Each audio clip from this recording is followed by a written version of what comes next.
इडली डोसा म्हटलं की सगळ्यांच्याच तोंडाला पाणी सुटतं, हो की नाही? मग आता ही इडली इतकी छान अशी फुगते कशी हॉटेलसारखी, तुम्हाला माहिती आहे का? तर चला तर मग आपण बघूया हॉटेलसारखी इडली फुगवायची कशी आणि झटपट असं सांबार बनवायचं कसं, ते टेस्ट खूप छान लागली पाहिजे आणि लहान मुलांना आणि मोठ्यांनाही दोघांनाही आवडेल असं ही इडली सांबार आहे. चला तर मग सुरुवात करूया. मी छान असं पीठ आहे ते 2 तास बारीक केल्यानंतर गरम उन्हामध्ये मी ठेवलं होतं आणि पीठ खूप छान असं फर्मेंट झालं, तुम्ही बघू शकता इथे. त्यामध्ये मी चवीप्रमाणे थोडंसं नमक घातलेलं आहे आणि थोडासा सोडाही घालून घेतलेला आहे आणि खूप छान असं फेटळून घ्यायचं आहे. जास्त वेळ फेटळून घेतल्यामुळे काय होतं, जे एखादी गुठळी वगैरे सुद्धा राहणार नाही मिठाची किंवा सोड्याची, सर्व बाजूला समान जाईल असं. आता पीठ आपलं फेटळून झालेलं आहे, बघू शकता तुम्ही इथे. आणि काय करायचं आहे, आता इडली पात्राचं घेतलेलं आहे, त्याला मी तुपानं ग्रीस करत आहे. लहान मुलांसाठी मी इडली बनवताना तूप वापरते, सगळ्यांसाठीच वापरलं तरी चालेल. आणि छान असं ते पण तेलानं किंवा तुपानं दोन्हीही ग्रीस करू शकता इथे.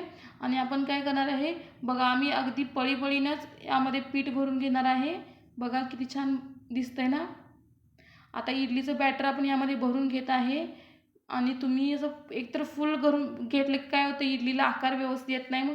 आणि हाफही भरायचं नाही, अगदी जेवढे जे दिलेले आहेत ना होल्स, त्या होल एवढंच तुम्ही भरायचं आहे. थोडंसं कमी असेल तरी चालेल आणि फक्त जास्त घ्यायचं नाही. जास्त घेतले काय होतं, ते बाजूला साईडनं पसरत जातं आणि ती इडलीचा शेप पूर्ण बिघडतो. आणि पाणीही आपलं गरम होत आलेलं आहे आणि आता मी इडलीचं हे पात्रामध्ये ठेवलेलं आहे आणि वरून मी झाकण लावून घेतलेलं आहे आणि इडली शिजते तोपर्यंत आपण सांबार बनवायचं कसं, चला तर मग सुरुवात करूया. कढई ठेवलेली आहे इथे, थोडंसं मी तेल घेतलेलं आहे, तुम्ही तुपाचाही वापर करू शकता. आणि तुपाचा वापर केला तर काय होतं, जर जेव्हा ते सांबार गार होतं ना तेव्हा ते बरोबर लागत नाही. म्हणून काय करायचं, तेल किंवा तूप दोन्ही मिक्स करून जरी वापरलं तरी चालेल. आणि तेल छान असं गरम झाल्यानंतर आपण काय करणार, त्यामध्ये थोडीशी मोहरी टाकणार आहे फोडणीसाठी. आणि मोहरी अशी कडकड वाजली की त्यानंतर आपण थोडंसं त्यामध्ये जिरे घालून घ्यायचं आहे. आणि मोहरी माझी अजून थोडीशी भाजली नाही आहे, कडकड वाजलेली नाही आहे किंवा अशी वरती आलेली नाही फुगून. आणि आता मी थोडंसं जिरं घातलेलं आहे, मोहरी छान अशी भाजली बघा, तुम्हाला दिसते. त्यानंतर थोडासा कढीपत्ता आपण घालणार आहे त्यामध्ये आणि किंचित हळद घालणार आहे, म्हणजे अर्धा चमचा तुम्ही हळद वापरायची आहे कलरसाठी फक्त. आणि आता मी काय केलेलं आहे, इथं भोपळा, बटाटा, टोमॅटो, मुगाची डाळ, जे तुमच्याजवळ भाज्या आहेत त्या भाज्या मी यामध्ये कुकरमध्ये 4 शिट्ट्या देऊन त्यांना गरगरीत अशा शिजवलेल्या आहेत आणि तेच ह्यामध्ये मी ओतलेलं आहे. आणि आता आपण बघा, हे डाळ थोडंसं राहिलेलं ती घातले आहे मी त्यामध्ये. आणि तुम्ही काय करायचं, हे सांबार शिजवताना अगदी थोडंसं 1 चमचाभर तुम्ही ना तांदळा यामध्ये घालायचं आहे शिजवताना. आणि नंतर तुम्ही एकजीव करून घ्या सगळं, तेव्हा त्याची टेस्ट बघा तुम्ही वेगळी लागेल जरासं.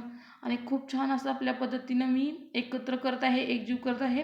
तुम्ही काय करायचं आहे, एकजीव होत नसेल तर काय करायचं आहे, आपण पावभाजी जसं रगडा बनवतो ना, त्या पावभाजीच्या रगडा बनवण्यासाठी जे साहित्य यूज करतो ते इथे बघू शकता. मी त्यांनाच थोडंसं मी त्याला बारीक करण्याचा प्रयत्न करत आहे. पूर्ण असं बारीक करून घ्यायचं नाही आहे, थोडंसं दिसलं तरी चालेल, काही प्रॉब्लेम दिसत नाही.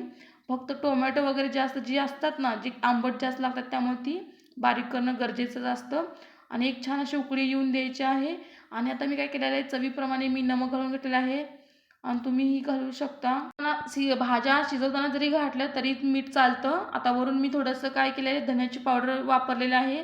माझं कोथिंबीर नसल्यामुळे मी धण्याची पावडर वापरत आहे आणि सोबत कसुरी मेथी आहे. कोथिंबीर नाही म्हणून काय केलं आहे, कसुरी मेथीचा वापर केला आहे. कसुरी मेथीनं टेस्ट खूप छान येते आणि वासही खूप छान येतो. बघा, आता आपलं सांबार बऱ्यापैकी तयार झालेलं आहे, बघू शकता तुम्ही ते. आणि थोडंसं मी हलवून घेत आहे, एकजीव करून घेत आहे. आणि आपण आता इडलीकडे बघूया, आपली इडली दिसते तर कशी. आपली छान अशी इडली फुगलेली आहे, थोडीशी वाफले बघू शकता. वाफेने मोबाईलचं जरा काच माझी खराब झालेली आहे आणि असं प्रेस करून बघायचं आहे चाकूनं. जर चिटकलं नाही तर याचा अर्थ इडली पूर्णपणे आपली चांगली शिजलेली आहे. तुम्ही बघू शकता इथे डबल पीठ झालेली आहे इडली आपली आणि खूप छान अशी फर्मेंट झालेली आहे आणि छान अशी उकडूनही घेतलेली आहे मी. आणि निघाल्यानंतर बघा, थोडंसंच कुठेतरी राहिलेलं आहे, कारण गरम असल्यामुळे. माझ्या मुलांना इतकी घाई आहे की इडली आत्ताच्या आत्ता पाहिजे तसं, त्यामुळे ते तसं निघलं आहे. थोडंसं गार झाल्यानंतर तुम्ही काय करायचं आहे, त्यामध्ये काढून घ्यायचं आहे, म्हणजे खाली पीठ अजिबात राहणार नाही. हे बघा, हे लहान मुलांसाठी इडली सांबार आहे, त्याला इतकी घाई झाली ना की तो थांबत नाही. त्यामुळे मी त्याला काय केलेलं आहे, एक इडली घेतलेलं आहे, त्याच्यावर थोडंसं सांबार आणि भाजी थोडीशी घातलेली आहे. आता राहिलेलं पण हे पीठ हे गारही झालेलं आहे स्टँड इडलीचं. आता आपण त्याला इडल्याच्या काढून घेऊया. तुम्ही बघू शकता, अगदी हळुवारपणे आणि खूप छान पद्धतीने उचलल्या जातात ते इडल्या, कुठेही असं काही राहत नाही. अगदी इतक्या छान आहेत ना, बघू शकता तुम्ही इथे. बघा आपल्या सगळ्या इडल्या अशा इडलीतून पात्रातून त्या काढून झालेल्या आहेत किंवा तुम्ही त्याला काय म्हणता स्टँड म्हणू शकता. बघा ही सगळ्या इडल्या मी काढून घेतलेल्या आहेत. किती छान दिसत आहेत ना. आणि इथं सांबारही आपलं तयार झालेलं आहे. आता मगाशी केलं ते सांबार मुलांसाठी होतं. त्यामुळे मी काय केलेलं आहे, थोडंसं सांबार मुलांसाठी एका भांड्यामध्ये काढून घेत आहे. त्यांना इडली सांबार खूप आवडतं. हे सांबार तुम्ही भाताबरोबर जरी वापरलं तरी चालते. रोज तुम्ही वरण करताना त्याच्याऐवजी हे सांबार करून बघा. आता मी काय केलेलं आहे, आता सांबार मोठ्यांसाठी बनवायचं आहे म्हणून काय केलं, थोडासा सांबार मसाला वापरलेला आहे यामध्ये आणि थोडंसं पाणी घालून घेतलेलं आहे. तर सांबार थोडंसं वाढवून घेतलेलं आहे. मोठ्यांसाठी सांबार इडली करायची होती ना. आणि काय करणार आहे, थोडीशी उकळी आल्यानंतर मी आपली रोज वापरणार जी लाल चटणी असते ना ती तर वापरणार आहे.